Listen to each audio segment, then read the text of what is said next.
Are these launch games worth $20 a year with more games to come? It's hard to say, but I will be reviewing the original launch games for the NES emulator included in Nintendo Online.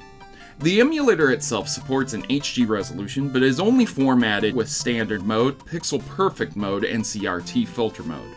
So there is no 16:9, making widescreen TVs appear with those black bars on the side. And this emulator also features save states, which will benefit you greatly with certain NES games. As far as an in-depth review of every game, you can find those all over the internet, so this video is just going to hit on the games and give you a basic summary of each. Beginning with Balloon Fight, this NES game takes an arcade approach by having the player rapidly tap a button to hover up with the aid of a set of balloons attached. The objective is simple: pop all the player's balloons on each map by being higher than them, and then collecting the fallen pilots to beat each level. There are simple hazards introduced as the game goes further, and if your balloon gets popped, it becomes harder to survive. It's a very lengthy game with little to no story, and most people will not see the end of this game. The game could benefit from Turbo, which the NES currently lacks on the Switch, something that definitely should be implemented later on, I hope.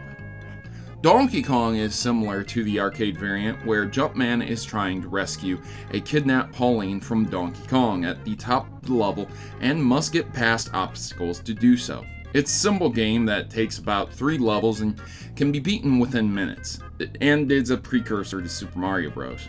After you beat the game, it recycles back to the first level and allows players to attempt a high score. Double Dragon is an NES beat-em-up which is legendarily awesome and fun, and can be co-opted. This game requires Billy and Jimmy to battle through the gangs of a city in order to rescue a kidnapped girlfriend. It's a simple beat-em-up which allows players to punch, kick, and use various weapons to take on bosses all throughout several levels. Dr.Mario is an interesting take on Tetris, which is very fun, requiring players to match up the color of pills against viruses in a combination to make them disappear and clear the board. Players converse each other in the game and challenge multiple levels that are sped up and increase in difficulty as the game progresses. Excitebike is a fun dirt bike racing game that pits players against the clock and a track filled with obstacles. The objective is the best time, which requires players to land jumps properly and use the gas properly without overheating the engine. It's a game of balance and learning, and balance will allow players to win with the best time. Ghosts and Goblins is a torturous game that is incredibly difficult. The objective is to defeat a demon lord at the end of a long stretch of levels filled with demons, zombies, ghosts, and goblins, all wanting you dead. You are given multiple weapons, from a lance to a torch, to destroy these enemies, but the game also has bosses at the end of each major level. 2 hits and you're dead with few checkpoints, and the game is one of the hardest games I've ever personally played, and all I have to say is good luck. Sports games on this: baseball, ice hockey, pro wrestling, soccer, tennis, and Tecmo Bowl are all variant sports games based upon their names. Except for Tecmo Bowl, which is a football game. You didn't know. It's probably the most comparable version of these sports games and the most fun. But these are all sports games, and they have nothing special, being very simplistic NES variants. But they do excel in their simplicity and can be played together or against each other where it's supported. And they're really great for people who just don't want to learn complex controls for a sports game. Gradius is a side-scrolling shooter that's pretty challenging as well. This game allows players to power up their ship by shooting certain ships and gaining better abilities to take on these lengthy levels while destroying hordes of enemies. The game is short, but it makes up for it with its difficulty, requiring multiple tries. That's where this game is going to benefit greatly from those save states I've already spoken about. Ice Climbers is a game that requires the players to reach the top of a mountain by jumping and smashing the ice out of the upper portions. The goal is to reach the top as fast as possible while avoiding obstacles and enemies along the way. Again, it's a simple game that will go on challenging players with multiple levels. It's just rewarding arcade gameplay. One of the bigger games included is The Legend of Zelda. Zelda is an overhead adventure style game in the vein of the Zelda series, and complete with dungeons and enemies to slay along with bosses for each dungeon, unique weapons to solve puzzles. This is an expansive game that will require a guide for some of the cryptic hints given to the player if this is a first-time playthrough. Mario Bros, not to be confused with Super Mario Bros, this game instead requires players to knock over enemies that come through the pipes and kick them off the stage. When the final enemy is finished, the game continues. River City Ransom is a beat-em-up similar to Double Dragon, but requires the players to spend money in various shops to acquire upgrades. As the player progresses through the city to save their girlfriend, each player must eat various food, learn techniques, and visit spas to refresh themselves from battle and get stronger for the enemies that they face. This game has weapons and features bosses and challenging levels that can be co-opted as well. It's a very fun game and I would highly suggest it. The last two games are the legendary Super Mario Bros. And Super Mario Bros. 3. Super Mario Bros. Is a platformer with multiple levels that require the player to guide Mario through the Mushroom Kingdom while avoiding enemies and obstacles to save Princess Toadstool.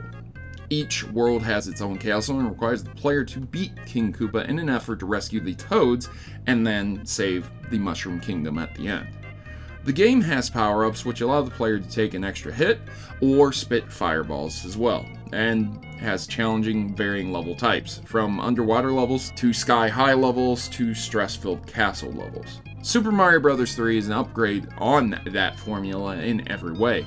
It has similar mechanics to the original Super Mario Bros., but it adds new worlds, new enemies, and massive depth to the game. There are now 7 Koopalings, and they are King Koopa's children, whom are bosses of each world and have taken the kingdoms hostage. New upgrades like the leaf allow Mario to fly, along with new enemies and obstacles in this game. Super Mario Bros. 3 is one of the best Mario games ever created and still holds up to date. The final game I wanted to highlight here with the launch games is Yoshi's Cookie. Now, this game doesn't really appeal to me, as it's just a simple puzzle game that's a little bit different than Dr. Mario. It's not that it's a bad game, because it's really not. It's just a simplistic puzzle game that requires you to switch around a few pieces and is Nintendo themed. But once again, every puzzle game is very similar to me, so even though Dr. Mario is a really nice take on the Tetris formula and Yoshi's Cookie is slightly different as well, they all just seem to blend together and they're puzzle games. They're not really my cup of tea, but if you absolutely love puzzle games, the Nintendo Switch Online's launch games comes with 2 of them right out the gate, so that'll be really great for you and anyone else who really enjoys puzzle games. With all that said, is Nintendo Online worth it for the launch games alone? Absolutely, if you do not plan on getting an NES Classic or you do not support emulation of games on PCs. If you were never able to play these games, then you would likely enjoy them greatly and feel like you haven't wasted your money. All of these games can be played online with your friends, but only with your friends as of now, making the service quite limited in regards to the online play.